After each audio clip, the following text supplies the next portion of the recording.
Hi, I've just completed a breathing workshop with Richard Bock at the Bali Spirit Festival, and you can hear the end of it's going on in the background. It was the most extraordinary experience I've had. First I went through trying to breathe in the way that was explained, and then I went through shaking in my body uncontrollably. I could really feel this huge energy. I'm still shaking now. You can see the energy that's created in the workshop is immense because you're breathing continuously in a circular motion. I went through a great deal of sadness. I let go. There were tears, and I found myself laughing. I was in just bliss. And I was just the only person there, and it was such a beautiful, ecstatic, blissful experience. That's all I have to say. Let's go and talk to Richard now. Incredible. Yeah? You like it? Amazing, yes. Yeah. What did you like about it?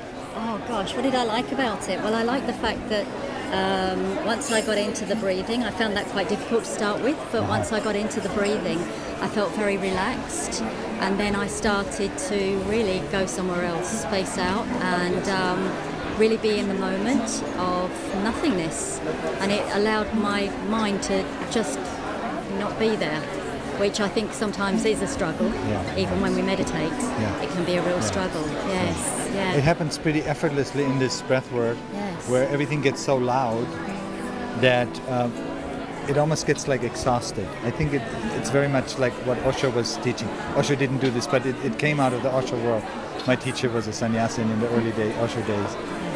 And then in that exhaustion, it becomes apparent, it's like, oh, this is all a dream state. And I'm just here. And all these emotions and all these feelings, all these sensations, and I'm just here, and it's not too much. And then in moments like that, we call that Satori, there's a little moment of, oh, this is reality. And it doesn't, the thoughts are not necessary. They interpret that reality immediately. If we're lucky, it'll stay suspended.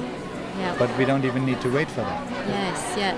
So Richard, tell us though, from your point of view, what are the benefits that people get from doing your breathing techniques?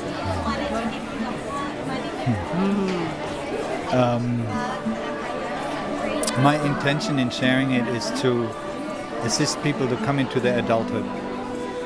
And it may sound strange, but we all have these programs of helplessness that were installed early on because we were helpless, apparently. And to come out of this trance and to find out what's really happening. To come out of the trance of a dependency that is no longer there. I don't need mom and dad. And all our institutions reinforce this. The whole parental thing. In every corporation, in every spiritual organization, there is a guru, there is a teacher, there is a CEO, there is a president, there is a... Always someone that we're answerable to. And so what is it like to actually come into full adult, to trust the heart, to trust the belly, to come fully into this as that which wants to happen, wants to happen. And not to try to transcend, it's like in my spiritual quest, I started when I was 18, I ended up in the Himalayas without possessions, alone, 19 years old, But I was trying to transcend the pain of my upbringing. And then here I am, all these years later, and it's like, oh, it's all about just being here, like occupying this, living the spontaneity of every moment. You say that your teacher was an Osho sannyasin? Jeru Kabbal is the one who brought the quantum light breath together. So he was a teacher that I studied with for a certain number of years, and then he passed away. And then I was left on my own again, and he did breathwork using recorded music. He was like a divine DJ. And the way I learned it is also doing it the same way. And then after he passed away, all my music was stolen. And I was like, Dad passed away and the music is gone. I'm going to have to use my own voice. So it was all a call into that authenticity and just letting that have its way. Wow, it's amazing. It's like, you know, people take LSD and ayahuasca and this thing and that thing because like it forces you to surrender. Right. In breathwork, you are invited to surrender to an energy that can produce an altered state, but you don't have the excuse that you're tripping. But all that's happening is your senses are louder. Right. Yes. Yeah. Your memories are coming up to the surface. Your feelings are stronger. Yes. You know, so in that increased loudness, what's really happening? Oh, I'm just sitting here breathing. I actually don't need anything. I got everything. Yes. Yeah. And then relax. And that's exactly what it invokes, or invoked in me, is that I really didn't need. So it worked. It worked, yes, yeah. Yeah. So Richard, now there was one thing that you said right at the very end, and that was, if I could give you one piece of advice, can you remember? Surround yourself with people that support your journey. Beautiful.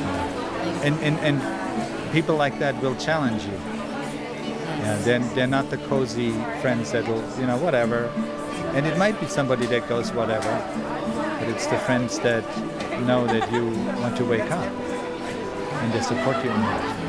And they're willing to wake up themselves. I like that, willing to wake up themselves. Yeah. So Richard, if people want to find out more about your breathing, where are we going to find you? What's your website or your Facebook? There's a website, quantumlightbreath.com. Yes. I have a website called truecontact.com. It's true-contact.com. I'm on Facebook also. Beautiful. Thank you so much, Richard. That's My really pleasure. lovely. Thank you for the interview. This is Oh, thank you. easy, Thank lovely. you. You caught me. That's how we wanted to catch you. We wanted to keep it real. Thank you.